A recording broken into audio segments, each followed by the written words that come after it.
Episode opening സീനിൽ ഹീറോയും അവന്റെ ഫ്രണ്ട്സും എല്ലാവരും ചേർന്ന് ആ ബേസ്റ്റിനെ തകർക്കുകയാണ്. അതിനെല്ലാം കാരണക്കാരനായ ആ കണ്ണാടി പയ്യൻ അവനെ പിടിച്ചു വലിച്ച് ആസ് അവനെ അറഞ്ചം പുറഞ്ചം അട്ടിച്ച് താഴെയിടും. അതിനുശേഷം ഇപ്പൊ സ്റ്റൈലായിട്ട് നടന്നു പോകും. ഹീറോ ആണെങ്കിൽ ആസിനോട് പറയും, നമ്മൾ ഇങ്ങനെ അവനെ അടിച്ച് താഴെയിട്ട് ഇവിടുന്ന് കടന്നു പോയിട്ട് കാര്യമില്ല, നമ്മൾ കാര്യങ്ങളെല്ലാം അവനെ പറഞ്ഞു മനസ്സിലാക്കണം. ചിലപ്പോൾ അവന് തെറ്റു പറ്റിയതായിരിക്കാം, നമ്മൾ വേണം അവനെ തിരുത്താനായിട്ട്. അതിന് ആസ് പറയും, എനിക്കതിന്റെ ആവശ്യമില്ല, അവന് വേണ്ട സമ്മാനം ഞാൻ ഓൾറെഡി കൊടുത്തു കഴിഞ്ഞു, ഇനി ബാക്കിയുള്ളതൊക്കെ അവൻ സ്വയം മനസ്സിലാക്കി തിരുത്തട്ടെ എന്ന് പറഞ്ഞ് ആരെയും നമ്മുടെ ഹീറോയെയും ആസ് കൂട്ടിക്കൊണ്ട് വരികയാണ്. ആസ് പറയും, നമ്മൾ സക്സസ്ഫുൾ ആയിട്ട് നമ്മുടെ എക്സാം കംപ്ലീറ്റ് ചെയ്തു, എനിക്ക് ഉറപ്പുണ്ട് ഈ എക്സാമിലും നീ തന്നെ ആയിരിക്കും ഇർമ ടോപ്പ് റാങ്കിൽ എത്തുക. സത്യത്തിൽ ഞാനും ക്ലാരയും ഇത്രയും നേരം വഴക്കിടുകയായിരുന്നു, ഞങ്ങളുടെ പ്രധാന സംസാര വിഷയം പോലും നീയാണ്, നിനക്ക് തന്നെയാണ് ഫസ്റ്റ് കിട്ടുക ഞങ്ങൾക്ക് ഉറപ്പായിരുന്നു, നിന്നെ കാണാനാണ് ഞങ്ങൾ ഇത്രയും സമയം ഇതുവഴിയൊക്കെ അലഞ്ഞു നടന്നത് പോലും. പക്ഷെ അതിന്റെ ഇടയിൽ വീണ്ടും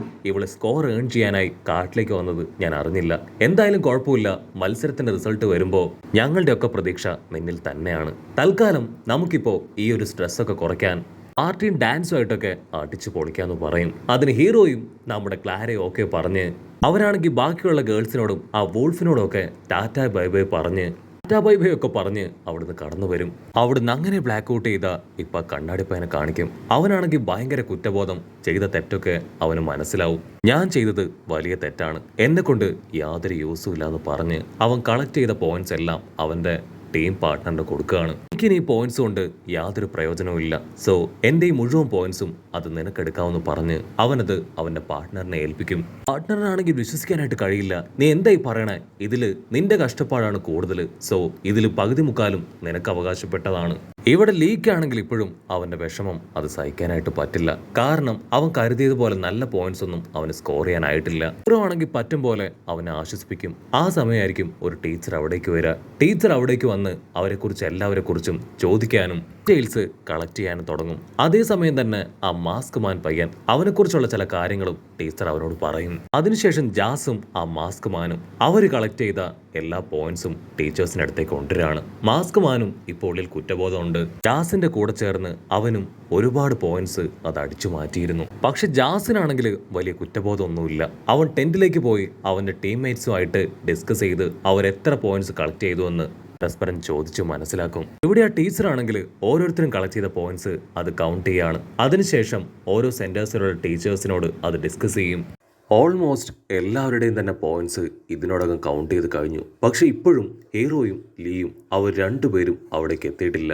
ആ ടീച്ചറാണെങ്കിൽ ഈ കാര്യങ്ങൾ ബാക്കിയുള്ള ടീച്ചേഴ്സിനെ അറിയിക്കുകയാണ്. അവരിനിയും വരാനായിട്ട് ലേറ്റ് ആവുകയാണെങ്കിൽ തീർച്ചയായിട്ടും അവർ ഈ ഗെയിമിൽ നിന്ന് ഡിസ്ക്വാളിഫൈ ആവും. കാര്യം മനസ്സിലാക്കിയ ആ മാസ്ക് മാൻ പയ്യൻ അവനാണെങ്കിൽ പെട്ടെന്ന് തന്നെ ഇപ്പോ ഹീറോയെ കണ്ടെത്തി അവന്റെ അടുത്തേക്ക് വരികയാണ്. ഹീറോയുടെ കൂടെ തന്നെ ലിയോ ഉണ്ട്. അവർ രണ്ടുപേരും മാസ്ക് മാനെ കണ്ട് ഷോക്കാവും. അവൻ പറയും, നിങ്ങൾ എത്രയും വേഗം അവിടേക്ക് പോകണം, നിങ്ങളുടെ പോയിന്റ്സ് അത് കൗണ്ട് ചെയ്യാൻ ഓൾറെഡി സമയം വൈകിയിരിക്കുകയാണ്, ഇനി നിങ്ങൾ അവിടേക്ക് എത്തിയിട്ടില്ലെങ്കിൽ തീർച്ചയായിട്ടും നിങ്ങൾ ഫെയിലിയർ ആവും. മാസ്ക് മാൻ ആവട്ടെ അവരെ വളരെ വേഗം ഇപ്പൊ ഒരു പോയിന്റിലേക്ക് എത്തിക്കും. ഹീറോ അവനോട് ചോദിക്കും, ഞങ്ങളുടെ കയ്യിലുള്ള പോയിന്റ്സിന്റെ കുറച്ച് ഭാഗം നിനക്ക് വേണോ, നീ ഞങ്ങൾക്ക് ഇപ്പൊ ഒരുപാട് സഹായം ചെയ്തില്ലേ. അതിനവൻ പറയും, അതിൻ്റെ ഒന്നും ആവശ്യമില്ല, ഓൾറെഡി ഞാൻ നിങ്ങളെ അടക്കം ഒരുപാട് പേരെ പറ്റിച്ചിട്ടുണ്ട്, ചീറ്റ് ചെയ്തിട്ടുണ്ട്, ഇതൊരു പക്ഷേ അതിനെല്ലാം ഉള്ള പരിഹാരമായിരിക്കും. സോ നിങ്ങൾ വേണം പോയിന്റ്സ് ഒക്കെ ആയിട്ട് ടീച്ചേഴ്സിന്റെ അടുത്തേക്ക് എത്താൻ. ഏറ്റവും കൂടുതൽ സ്കോർ അത് നിങ്ങൾക്ക് തന്നെ ലഭിക്കണമെന്നാണ് ഞാനിപ്പോ ആത്മാർത്ഥമായിട്ട് ആഗ്രഹിക്കുന്നത്. ഇത് നിങ്ങളുടെ രണ്ടുപേരുടെയും അധ്വാനത്തിന്റെ ഫലമാണ്. ഇതുമായിട്ട് എത്രയും വേഗം നിങ്ങൾ ടീച്ചറിന്റെ അടുത്തേക്ക് എത്തിയേ പറ്റൂ. ഒരു പ്രതിഫലവും പ്രതീക്ഷിക്കാതെ നിങ്ങൾ തീർച്ചയായിട്ടും അവിടേക്ക് എത്തിക്കേണ്ട കാര്യം അത് ഞാൻ ഏറ്റു. നമ്മുടെ ക്ലാസ്സിന്റെ പവർ എന്താണെന്ന് കാണിക്കാൻ നിങ്ങളെ കൊണ്ട് പറ്റും. നമ്മുടെ ക്ലാസ്സിന്റെ അഭിമാനം അത് നിങ്ങൾ വേണം ഉയർത്താൻ എന്ന് പറഞ്ഞ് അവനാണെങ്കിൽ ഇപ്പൊ നമ്മുടെ ആൾക്കാർക്ക് പോകാനുള്ള വഴി ഒരുക്കുകയാണ്. മറ്റൊരു ഭാഗത്ത് ആവരി, അവൾക്കാണെങ്കിൽ എല്ലാ സ്റ്റുഡൻസിന്റെയും പെർഫോമൻസ് ഓർത്ത് ഒരുപാട് സന്തോഷം തോന്നും.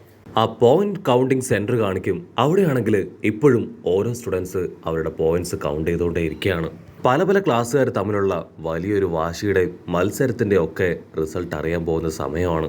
ഇവിടെ ആസും ജിമ്മനും അവരുടെ കൗണ്ട് ചെയ്ത പോയിന്റ്സ് ഒക്കെ ഒരു ഭാഗത്തേക്ക് മാറ്റും. അപ്പോഴായിരിക്കും ആ ഡോറോ ബ്രദേഴ്സ് അവരെ എങ്ങനെ ആസും ജിമ്മനും സമാധാനിപ്പിച്ചു എന്ന കാര്യം കാണിക്കുക.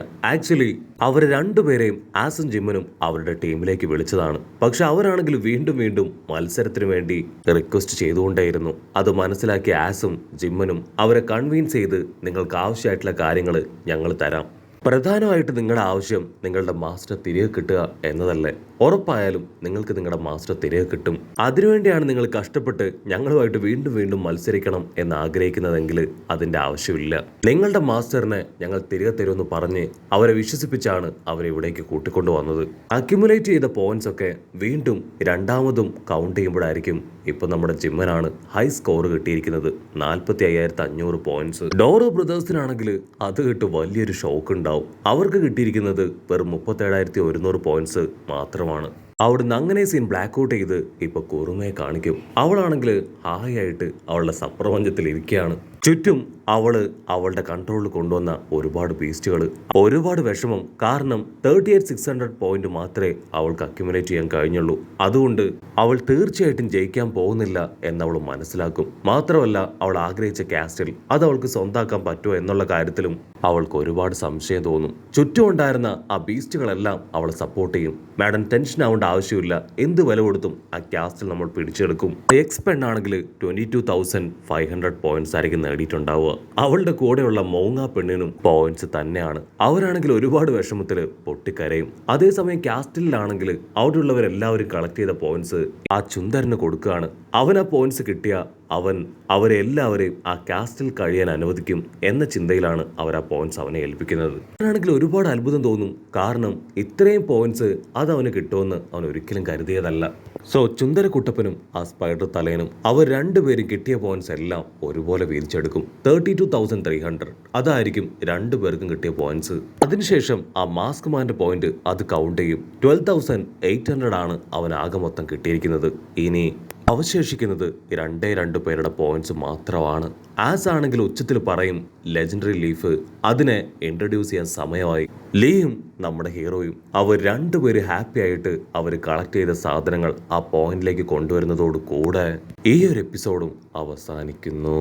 എപ്പിസോഡ് ഇഷ്ടപ്പെടുകയാണെങ്കിൽ തീർച്ചയായിട്ടും ലൈക്ക് ചെയ്യാനും കമന്റ് ചെയ്യാനും ഷെയർ ചെയ്യാനും മറക്കല്ലേ. അടുത്തൊരു അടിപൊളി എപ്പിസോഡുമായിട്ട് കാണുന്നവരെ it's me with Mallu episode.